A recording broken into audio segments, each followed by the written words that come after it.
Director வாழ சொன்னாரு, வாழ்ந்தேன். நீங்க வந்து அதை வாழாவா பார்க்க கூடாது. அது டைரக்டரோட இமேஜினேஷன், டைரக்டரோட கற்பனை, டைரக்டரோட விஷன் அப்படி பார்க்கணும். நீங்க அவர் என்ன சொன்னாரோ அதை நான் செஞ்சேன். அதனால ஏதாவது கருத்து இருந்தா நீங்க அவர்கிட்டயே கேட்டுக்கோங்க. ஸோ எனக்கு வந்து ஒரு நல்ல ஒரு எக்ஸ்பீரியன்ஸா இருந்துச்சு ஜேஎஸ்கே சார் டைரக்டர்ல வந்து நடிச்சது. ஏன்னா இன்னொரு 2-3 படம் பண்ணா இன்னும் ஒரு எக்ஸ்பீரியன்ஸ் கிடைக்குமோ அது வந்து எனக்கு ஒரே படத்துல கொடுத்துட்டாரு. எந்த மாதிரி இடத்துலன்னா இட் வாஸ் வெரி க்ரூஷியல். ஏன்னா நம்ம ஒரு டார்கெட் வச்சு படம் பண்றோம், இந்த டேட்குள்ள படத்தை முடிக்கணும்ட்டு. ஃபார் எக்ஸாம்பிள் ஒரு சாங்லாம் பாத்தீங்கன்னா கல்யாண் சாங் பார்த்துருக்கேன்.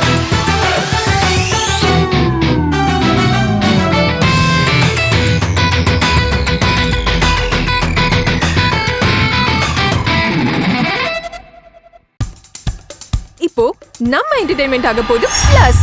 என்னது 5+ OTTs, 800+ பிளாக்பஸ்டர் மூவிஸ், அதுவும் 1+, 2+, 3+, மல்டி+ லாங்குவேஜஸ்லயா? Exclusive movies, brand new web series, இன்ட்ரெஸ்டிங்கான ஷார்ட் மூவிஸ். வாவ், இதுல இவ்ளோ பிளஸ் இருக்கா? இதுல இருக்க ஒரே ஒரு மைனஸ், அதுவும் நமக்கு பிளஸ் தான். மத்த எல்லா OTT-ய விட மைனஸ் பிரைஸ்ல, அதுவும் ஒரு நாளுக்கு ₹1 தான். OTT Plus டவுன்லோட் பண்ணி நான் என் சந்தோஷத்தை பிளஸ் ஆக்கிட்டேன். அப்ப நீங்க OTT Plus இது ஆல் இன் ஒன் ஆப். உடனே டவுன்லோட் பண்ணுங்க. OTT Plus இதுல எல்லாமே பிளஸ். அனைவருக்கும் மாலை வணக்கம். உங்களுடைய இந்த பாராட்டும் இந்த உற்சாக ஊக்கமும் வந்து எங்க எல்லாருக்கும் பெரிய பாசிட்டிவ் எனர்ஜியை கொடுத்துருக்கு. இந்த படம் ஒரு நல்ல சிறந்த படமா வந்திருக்குன்னு நம்புறேன். நீங்க பார்த்திருக்கீங்க. இந்த படத்தை மக்கள் கிட்ட கொண்டு போய் சேர்க்க வேண்டிய முக்கிய பொறுப்பு உங்ககிட்ட இருக்கு. நிறைய படங்களுக்கு என்னுடைய தயாரிப்புல வந்த படங்களை வந்து சக்சஸ் பண்ணதுக்கு ஒரு முக்கிய காரணமா இருந்தது வந்து பத்திரிகை ஊடக நண்பர்கள் தான். இந்த படம் நல்ல படம் அப்படின்னு நம்புறேன். இந்த படத்தை வந்து மக்கள் பார்க்கறதுக்கு என்ன மாதிரியான விமர்சனங்கள், என்ன மாதிரியான செய்திகள் கொண்டு போனோமோ அதை கொண்டு போய் பண்ணுங்க. இந்த நேரத்துல என்னுடைய படத்துல நடிச்ச, அதுவும் குறிப்பா இந்த 4 ஹீரோயின்ஸ் சாந்தினி, சாக்ஷி, ரச்சிதா, காயத்ரி ஷான், இவங்க எல்லாருக்குமே இந்த நேரத்துல வந்து நன்றிகளை தெரிவிச்சுக்கிறேன். ஏன்னா ரொம்ப ஒரு துணிச்சலான அந்த கதாபாத்திரத்தை ரொம்ப அந்த கேரக்டரா அதை வந்து படமா பார்த்து அந்த கதைக்கு என்ன தேவை இருக்குன்றத அவங்க வந்து உணர்ந்து அதை வந்து அவங்க வெளிக்கொண்டு வந்தாங்க. அது இன்னைக்கு இருக்கிற ஆர்டிஸ்ட் எல்லாருமே பண்றது இல்லை. பட் ப்ரொஃபஷனலா அவங்க எல்லாருமே அது கொடுத்த ஒத்துழைப்புன்றது வந்து ரொம்ப அவங்களுக்கு ஹேட்ஸ் ஆஃப், நன்றிகள். அதே மாதிரி எஸ்ஐயா பண்ண தமிழ், அப்புறம் ஜீவா சார், அதுக்கப்புறம் எங்க கம்ப்ளீட் குரூ, அசிஸ்டன்ட் டைரக்டர்ஸ் எல்லாருக்கும் இந்த நேரத்துல நன்றிகளை தெரிவித்துக் கொள்கிறேன். உங்களுடைய சப்போர்ட் வந்து எங்களுக்கு எக்ஸ்டெண்ட் பண்ணி எந்த அளவுக்கு இதை ரீச் பண்ண முடியுமோ ரீச் பண்ணி கொடுங்க. நன்றி, வணக்கம்.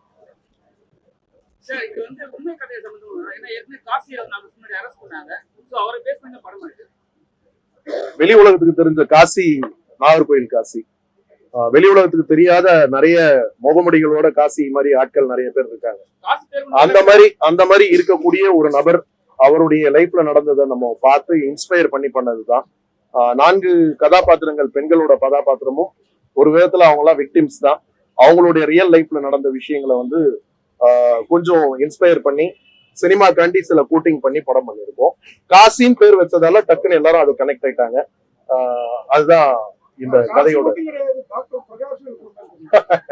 அதான் இன்னைக்கு சமுதாயம் எதை நோக்கி போயிட்டு இருக்கோ அப்படி பார்க்கும்போது இந்த படம் அவசியம் உணர்த்தப்பட வேண்டிய ஒரு கதையா பட்டுது. அதனால அதை சார்ந்து அதன் பின்னணியில என்னென்ன இருக்கோ அதை எடுத்து பண்ண. இந்த நேரத்துல எங்க ஹீரோ பாலாஜி சொல்லியே ஆகணும். நிறைய ஹீரோஸ்க்கு வந்து நான் இந்த கதையை சொன்னேன், எல்லாருக்கும் பிடிச்சிருந்தது. ஆனா செய்யறதுக்கு தைரியம் இல்லை, நிறைய தயக்கம் காமிச்சாங்க. அப்போ பாலாஜியை வந்து எனக்கு சுரேஷ் சக்கரவர்த்தி தான் அறிமுகப்படுத்தினாரு. பிக் பாஸ்ல அவருடைய எபிசோட்ஸ் எல்லாம் பார்த்திருக்கேன். ஒரு நல்ல ஒரு டாமினேட்டிங் கேரக்டர், ஒரு பெண்களை வந்து டாமினேட் பண்றதாகட்டும், அவர் கேரி பண்ணி கொண்டு போற விதமாகட்டும், ஏதோ ஒரு கர்வமான ஒரு மனிதர் மாதிரியே ஒரு ஃபீல் கொடுத்தது. பட் ஆனா ரொம்ப ஸ்வீட்டான ஒரு நபர். இந்த கதையை கேட்ட உடனே அவர் சொன்ன முதல் டைலாக் எனக்கு இப்போ ஞாபகம் இருக்கு. இந்த கதாபாத்திரத்தை நான் பண்ணனா யார் பண்ணுவாங்க, நான் பண்றேன் சார், என்ன வேணாலும் ஆகட்டும் அப்படின்ட்டு இறங்கி பண்ணாரு. So it's a great opportunity for me also to giving him in this character. நல்லா எனக்கெல்லாம் வந்து ஒத்துழைப்பு கொடுத்த என்னுடைய டீம் அனைவருக்கும் நன்றி. பாலாஜி பேச யாரும் தப்பா எல்லாருக்கும் வணக்கம். பிரஸ் மீடியாக்கெல்லாம் யாரும் தப்பா எடுத்துக்காதீங்க. நான் எப்பயும் ரெடி ஆயிட்டேன். சார் தான் படம் இன்னும் முடியல, கொஞ்சம் லேட்டா வாங்கினாங்க. அப்ப டிராபிக்ல மாட்டிக்கிட்டேன். சோ அதுக்கு மன்னிச்சுக்கோங்க.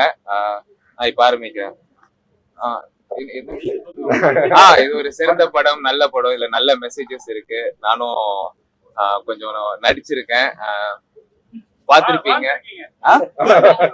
டைரக்டர் வாழ சொன்னாரு, வாழ்ந்தேன். நீங்க வந்து அத பாலாவா பார்க்க கூடாது. அது டைரக்டரோட இமேஜினேஷன், டைரக்டரோட கற்பனை, டைரக்டரோட விஷன் அப்படி பார்க்கணும். நீங்க அவர் என்ன சொன்னாரோ அதை நான் செஞ்சேன். அதனால ஏதாவது கருத்து இருந்தா நீங்க அவர்கிட்டயே கேட்டுக்கோங்க.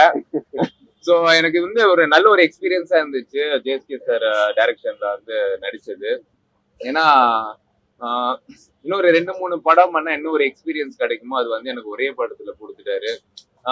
எந்த மாதிரி இடத்துலன்னா இட் வாஸ் வெரி க்ரூஷியல். ஏன்னா நம்ம ஒரு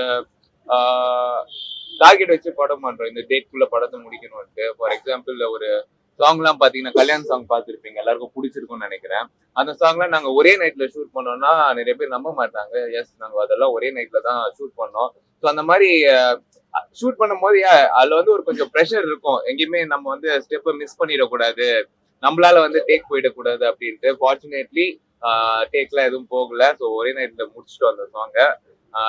மெயினா அந்த ஒரு விஷயத்துக்கு வந்து என்ன பாராட்டினாரு. அது வந்து இங்க நான் அழுத்தம் திருத்தமா வந்து நான் சொல்லிக்கிறேன்.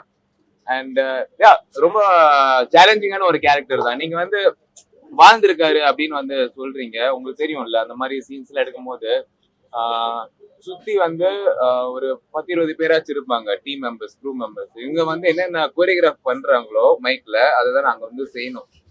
At the same time I have to make sure கூட நடிக்கிற ஆர்டிஸ்ட் வந்து கம்ஃபர்டபுளா இருக்கணும். அதை தாண்டி நம்ம நடிச்சா இதை வந்து ஆடியன்ஸ் ரசிப்பாங்களா அப்படின்னு ஒரு கான்பிடன்ஸ் இருக்கணும். அதெல்லாம் பண்றதுக்கு வந்து ஒரு தைரியம் வேணும், ஒரு கான்பிடன்ஸ் வேணும். நம்ம மேல ஒரு கான்பிடன்ஸ் இருந்தா தான் அந்த சீன்ஸ் எல்லாம் வந்து தயங்காம பண்ண முடியும். நான் பண்ணியிருக்கேன். அதுவும் என்னோட 2வது படம் லீடா. So it's a very big opportunity for me. எனக்கு சான்ஸ் கொடுத்த JSK film corp, JSK sir and என் கூட நடிச்ச ஆர்டிஸ்ட் அண்ட் இங்க வந்திருக்க பிரஸ் மீடியா எல்லாருக்குமே ரொம்ப நன்றி. சார், ஜேஎஸ்கே சார் இந்த மாதிரி படத்துல நடிக்கிறதுக்கு ஹீரோ சம்பளம் வேணாம்னு அப்படிலாம் இல்ல, அப்படி எல்லாம் கிடையாது. அதான் நீங்க அவர் சொன்னதுதான், அந்த கேரக்டர் பண்றதுக்கு ஒரு பெரிய தைரியம் வேணும். அதை பர்ஃபார்ம் பண்றதுன்றது வந்து ரொம்ப அவ்வளவு ஈஸி எல்லாம் கிடையாது. ஒரே நிமிஷம், அவ்வளவு ஈஸியா எல்லாம் பர்ஃபார்ம் பண்ணிட முடியாது. அதுக்கு வந்து ஃபீமேல் ஆர்டிஸ்டோட அந்த ஒரு செட்ல அவங்களோட கம்ஃபர்ட் ஜோன், அதுக்கப்புறம் அவ்வளவு பேர் இருக்கும்போது அதை வந்து அதை நம்ம எதிர்பார்க்கிற மாதிரி அந்த ஒரு ரியாக்ஷன்ஸ், அவங்க பர்ஃபார்மன்ஸ் எல்லாம் வந்து பெரிய விஷயம். நார்மலா ஒரு படம் கூட நடிச்சிடலாம், இந்த மாதிரி படம் நடிக்கிறது ரொம்ப கஷ்டம். நியாயமா இதுக்கெல்லாம் அவர் கூட தான் சம்பளம் தரணும்.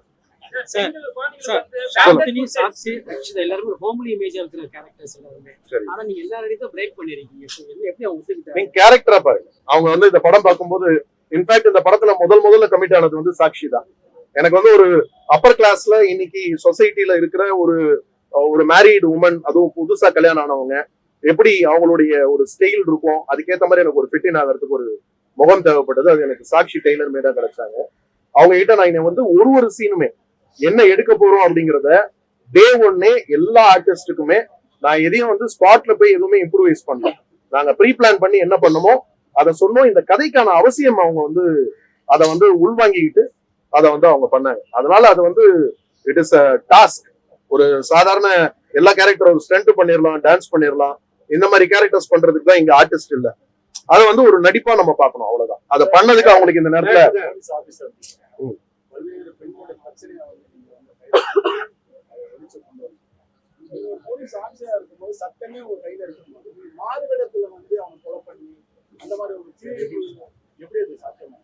ஒரு அங்க நீங்க போலீஸ் ஆபீசரா பார்க்க கூடாது, அங்க ஒரு அப்பாவா தான் நீங்க பார்க்கணும். சட்டம் என் கையில இருந்தாலும் சட்டத்துக்குன்னு சில வரமுறைகள் இருக்கு இல்லையா? சட்டத்துக்கு ஒரு லிமிடேஷன் தானே இருக்கு. சட்டத்தை என்ன வேணாலும் நம்ம வந்து நம்ம இஷ்டத்துக்கு மாத்திக்க முடியாதுல்ல. எல்லாருக்கும் ஒரே சட்டம் தானே. ரெக்கார்டு இருக்கு, கரெக்ட். அதுல ஒரு விஷயம் இருக்கும், அந்த பொண்ணு, அதுதான் நான் சொல்றேன். இல்ல இத பத்தி நம்ம டிஸ்கஸ் பண்ணலாம். பட் ஆனா இதை வந்து மீடியால எதுவும் எழுத வேண்டாம். ஏன்னா படம் இல்ல நான் சொல்ல வந்தது நீங்க கேட்கல. நான் சொல்ல வந்தது நீங்க கேட்டுக்கோங்க. நீங்க கேளுங்க, நான் பதில் சொல்றேன். அதை இப்போ வந்து ரிலீஸ்க்கு முன்னாடி எழுத வேண்டாம்னு சொல்றேன், வேற ஒண்ணும் இல்ல. புரிஞ்சுதுங்களா? படம் ரிலீஸ் காரணம் என்ன சார்? ஏன்னா இப்ப வந்து அண்ணா யூனிவர்சிட்டில வந்து ஒரு பெண் வந்து நுழைக்கிறாங்க, அதுல வந்து யார் அந்த சார் கேட்டிருக்காங்க, யார் இந்த சார் சொல்றதுக்காக இந்த ஒரு கதையா? அண்ணா யூனிவர்சிட்டி சம்பவம் எப்பதானங்க நடந்தது? இந்த படம் நாங்க 1.5 வருஷத்துக்கு முன்னாடி ஆரம்பிச்சோம். ரிலீஸ் பண்ணதுக்காக கேட்கறாங்க. ரிலீஸ் வந்து படம் முடிஞ்ச உடனே எப்படியும் ஒரு ரிலீஸ் டேட் தேவை. சோ அதுக்காக நாங்க பிளான் பண்ணி இந்த டேட் கொண்டு வரமே தவிர அண்ணா யூனிவர்சிட்டி சிச்சுவேஷனுக்காண்டி அதை வியாபாரத்துக்காண்டி நம்ம கொண்டு வந்து பண்ணல. இது வந்து செக் டாக்டர் பிரகாஷுடைய கதையை பேஸ் பண்ணி இருக்கிறது. அந்த மாதிரி பிரகாஷ், காசி, அதுக்கப்புறம் இன்னும் நிறைய பேர் இருக்காங்க. அந்த மாதிரியான ஆட்களோட பஞ்ச் ஆஃப் ஸ்டோரிஸ் தான் இது. அதுல இருந்து இருக்கிற ஒரு இன்ஸ்பிரேஷன் தான், அவருடைய ட்ரூ ஸ்டோரியில உள்ளது இன்ஸ்பிரேஷன்ஸ் தான். சார் இப்ப இவ்வளவு அவேர்னஸ் இருக்கு sir. Bad touch, good touch எல்லாமே இருக்கு. குட் டச்லாம் சொல்றாங்க சார். சின்ன வயசுலயே வந்து கத்து கொடுக்குறாங்க. இவ்வளவு படிச்ச லேடிஸ் படிச்சவங்களே போய் மாட்டிக்கிறாங்க. அதை வச்சு ஏதாவது சொல்ல வரீங்களா சார்? ஆமா, இன்னைக்கு இவ்வளவு விழிப்புணர்வு இருந்தும் இன்னைக்கு டெய்லி நீங்க பாக்குறீங்க. நேத்து ஒரு ட்ரெயின்ல ஒரு கர்ப்பிணி பெண்ணை வந்து என்ன பண்ணாங்கன்றது நம்ம எல்லாருமே தெரியும். அப்போ சமூகம் எதை நோக்கி போயிட்டு இருக்கு? இன்னும் அந்த இடத்துக்கு இன்னும் நம்ம ரீச் ஆகல. பெண் உரிமைன்னு நம்ம பேசுறோம், சம உரிமைன்னு பேசுறோம். சம உரிமை கிடைச்சிருச்சான்னு பாத்தீங்கன்னா சம உரிமையோட அளவுக்கு தான் வந்து கொஞ்சம் இன்க்ரீஸ் ஆயிருக்க தவிர முழுசா அது கிடைச்ச மாதிரி தெரியல. சோ இப்போ நம்ம அடுத்தவங்களுக்கு அட்வைஸ் பண்ணலாம். அந்த அட்வைஸை விட நம்ம செல்ஃப் அட்வைஸ்னு ஒண்ணு இருக்கு. நமக்கான வரமுறை, நமக்கான பவுண்டரி, நம்ம இருக்க வேண்டிய பாதுகாப்பு, இந்த கட்டுப்பாடுகளை வந்து நமக்குள்ள வகுத்துக்கிறது ரொம்ப முக்கியம்னு தேவைப்படுது. தப்பான கால் கூட இருக்கும்போது ஏன் சார் அரசியல்வாதி சேர்க்கிறீங்க? எப்படி தப்பான ஆள் ஒருத்தர் இருக்காரு, அவர் வந்து எல்லா பெண்ணுமே அபியூஸ் பண்றாரு. அப்படி வந்து நீங்க வந்து கண்டிப்பா அரசியல்வாதியை சேர்க்கணும். அதாவது நீங்க இப்போ கர்நாடகால பாத்தீங்கன்னா இப்போ சமீபத்துல போன வருஷம் நீங்க பாத்திருப்பீங்க, ஒரு இளம் எம்பி அவர் வந்து கிட்டத்தட்ட 100கணக்கான பெண்களை வந்து பாலியல் பலாத்காரம் பண்ணிட்டு அந்த பெண்களை வந்து மிரட்டி, அவர் வந்து உங்களுக்கு தெரியும், அவர் தேவகோடாவோட ரிலேட்டிவ் நினைக்கிறேன், பேரன், அவர் வந்து அரெஸ்ட் ஆனாரு. அதுல வகையான வீடியோக்கள் நம்ம எவ்வளவு பேர் பார்த்திருப்போம், எவ்வளவு பேரை வந்து அந்த வீடியோஸ் காமிச்சு அவர் மிரட்டி இருப்பாரு. சோ இதெல்லாம் ஒரு இன்ஸ்பிரேஷன்ஸ் தான். அதாவது அரசியல்வாதி தான் தப்பு பண்றான்னு கிடையாது. எல்லா சொசைட்டிலயும் எல்லா இடத்துலயும் ஆளுங்க இருக்கதான் செய்யறாங்க. அதான் சொல்றேன், எல்லா செக்மெண்ட்லயும் இங்க இருக்காங்க. இப்போ நம்மளுடைய பத்திரிகை நண்பர்கள் சில பெண்கள் என்கிட்ட பேசும்போது சொன்னாங்க, எல்லா இடத்துலயும் அன்றாட நம்ம பாத்துக்கிட்டு இருக்கோம்னு. நான் இது வந்து ஒரு பெண்களுக்கான ஒரு பிரத்யேக ஒரு ஸ்பெஷல் ஸ்கிரீனிங் பண்ணேன். அதுல ஒரு கிட்டத்தட்ட ஒரு 50க்கு மேல வந்து பெண் ஆட்டோ ஓட்டுநர்கள் வந்தாங்க. அவங்க சொல்லிட்டு போறது, நாங்க ஆட்டோ ஓட்டும் போது அன்றாடம் எங்கேயாவது ஒரு கேஸாவது நாங்க இப்படி எக்ஸ்பீரியன்ஸ் பண்றோம், அத்துமீறல் அதிகமா இருக்கு, என்ன பண்றது, நாங்க இருக்க வேண்டிய அந்த ஒரு செல்ஃப் கண்ட்ரோல்லயும் எங்களுடைய அந்த ஒரு பாதுகாப்புலயும் நாங்க இருந்துகிட்டு இருக்கோம். சோ அது இருக்கத்தானே செய்யுது. அதை ஒன்னும் நம்ம வந்து பாடம் எடுத்துக்கிட்டே இருக்க ஒரு 1% மக்களுக்கு அது புரியட்டுமே.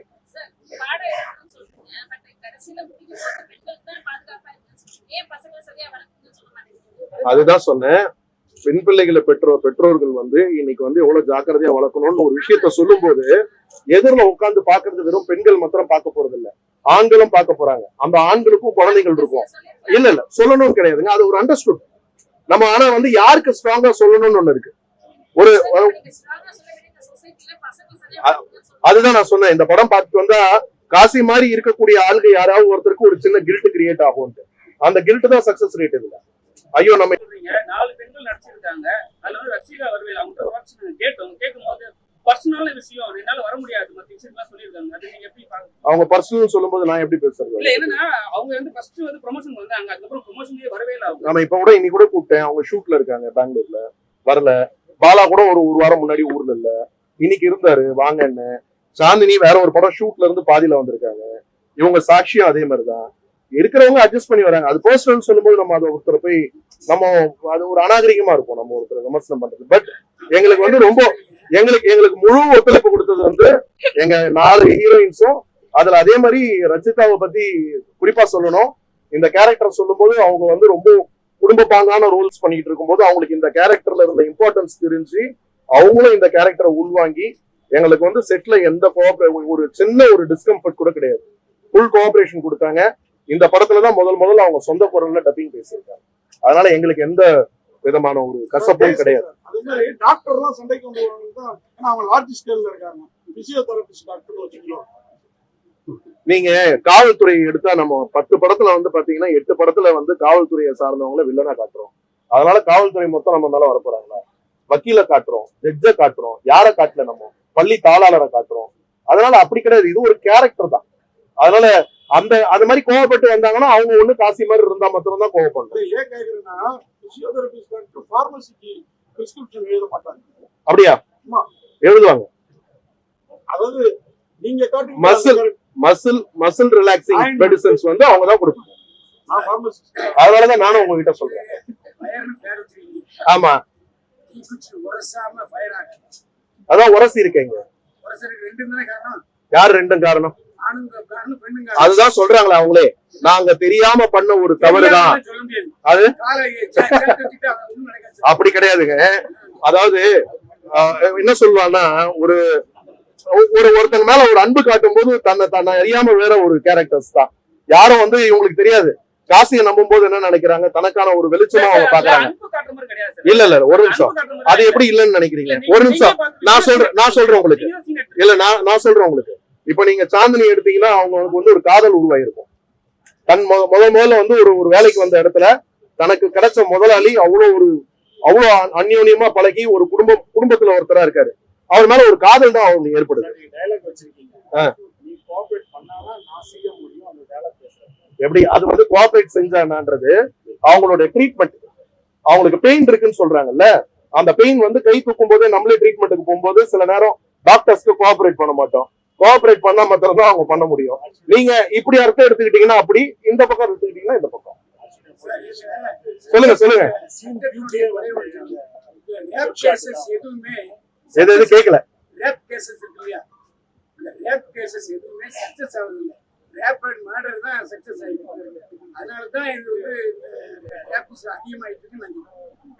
கரெக்ட். சமுதாயத்துல நடந்துகிட்டு இருக்கிற விஷயங்கள் தான், இல்லன்னு நான் யாரும் சொல்லலையே. பாருங்க, எந்த பெண்ணும் ரேப்னு சொல்லிட்டு கோர்ட்டு நிக்க மாட்டாங்க. ஏன்னா ரேப் பண்றதை விட பலி அதிகமா இருக்கும் இந்த கோர்ட்டுக்கு. கரெக்ட். அதனாலதான் நிறைய பேர் ஒதுங்கி இருக்காங்க. இதுல இருந்து அவங்க வந்து வெளியில வந்து ஒரு கம்ப்ளைண்ட் கொடுக்கல. இதுல இருந்து வெளில வந்தா போதுன்ற ஒரு சிச்சுவேஷனு. அதை காசி எவ்வளவு டாமினேட் பண்றான், எப்படி ஒரு டேக் ஆஃப் பண்ணிக்கிறான், அதை வந்து அந்த அத்துமீறல் எவ்வளவு தூரம் போகுதுங்கிறத வெளிப்படுத்துறது தான்.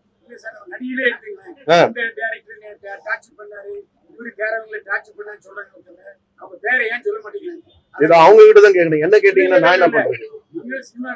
நான் சினிமாக்காரன். நான் கேரவன்ல யாரையாவது கூப்பிட்டு இருந்தா பரவாயில்ல. நீங்க பயில்வான் அவர்களே, பேர் நமக்கு தெரியாத பேரை நான் என்ன சொல்ல முடியும்? எப்படிங்க? படிச்சிருக்கேன், அவ்வளவுதான். சட்ட ரீதியமா வந்து பாத்தீங்கன்னா இன்னைக்கு முதல்ல வந்து ஒரு பயம் வந்து ஒருத்தவங்களுக்கு உருவாகணும். நம்ம வந்து இன்னைக்கு தப்பு பண்ணிட்டா ஒரு மாசம் 2 மாசத்துல லாயர்ஸ் இருக்காங்க, வெளியில எடுத்துருவாங்க, சட்டத்துல ஓட்ட இருக்குன்ற நம்பிக்கை இருக்கிறதாலதான் தைரியமா துணிஞ்சு பண்றான். இப்போ இந்த ரெயில்ல தள்ளி விட்டவன் பாத்தீங்கன்னா இதுக்கு முன்னாடி ஆல்ரெடி இதே மாதிரி பாலியல் அத்துமீறல்ல ஒரு கொலை கேஸ்ல உள்ள போயிட்டு வந்தவன் தான்.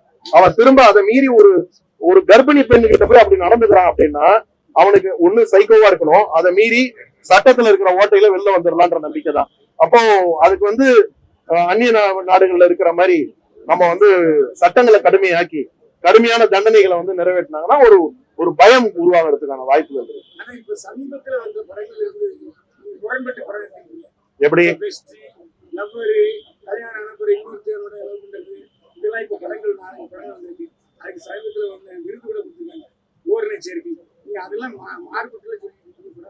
நான் என்ன சொல்லியிருக்கேன்னு நினைக்கிறீங்க?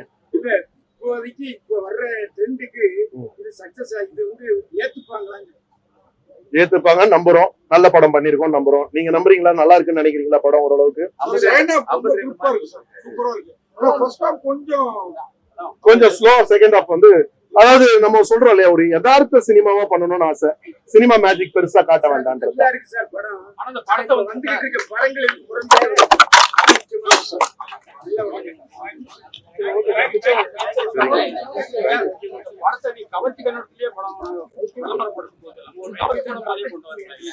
அப்படி கிடையாது. இதுல வந்து த்ரில்லர் கண்டென்ட்டான கிளிப்ஸும் வெளியே வரும், அந்த போஸ்டர்ஸும் வரும். இதுல இந்த மாதிரி விஷயங்களும் இருக்குன்றதையும் நம்ம சொல்றோம். அவ்வளவுதான். நான் ரொம்ப அறிவுரை சொன்ன யாரும் என்ன திரும்பி கூட பார்க்க மாட்டேங்க. இதுதான் காமிச்சா. இப்ப யாரோ நண்பர் சொன்னாரு, ஃபர்ஸ்ட் ஹாஃப் ஃபுல்லா வெயிட் பண்ணி செகண்ட் ஹாஃப்ல தான் ஃபயர் இருக்கான்னு கேட்டாங்க. அப்ப ஃபர்ஸ்ட் ஹாஃப் கார்த்தி இல்லன்னு ஒதுக்கிட்டாப்ல. சார் அதே மாதிரி வாழையில நடிச்ச அளவுக்கு அவரை பார்க்க முடியல. டைரக்ஷன் போலவும் சேர்ந்து சொன்னதுனாலயா இருக்கலாம். ஏன்னா மத்தவங்க எல்லாம் பண்ண அளவுக்கு நீங்க பண்ண நல்லா பண்ணிருக்கீங்க. மத்த ஹீரோ அவங்களுக்கு தானே கதாபாத்திரம் முக்கியமா இருக்கு. ஒரு 150ல இருந்து 200 தேட்டர்ஸ். அப்படியா?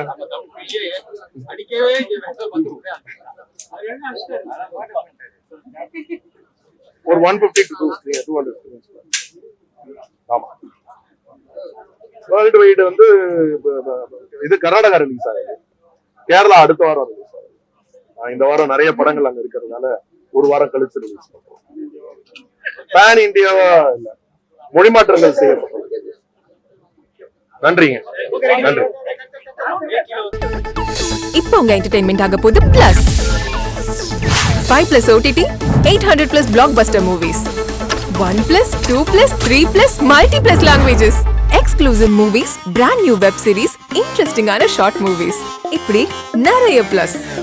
வெயிட் இதுல மைனஸ் ஒரு விஷயமும் இருக்கு. மத்த எல்லா OTTs விட மைனஸ் பிரைஸ்ல ஒரு நாளைக்கு ₹1 மட்டும்தான். உங்க சந்தோஷத்தை பிளஸ் பண்ண போற OTT பிளஸ் இப்ப உங்க கையில.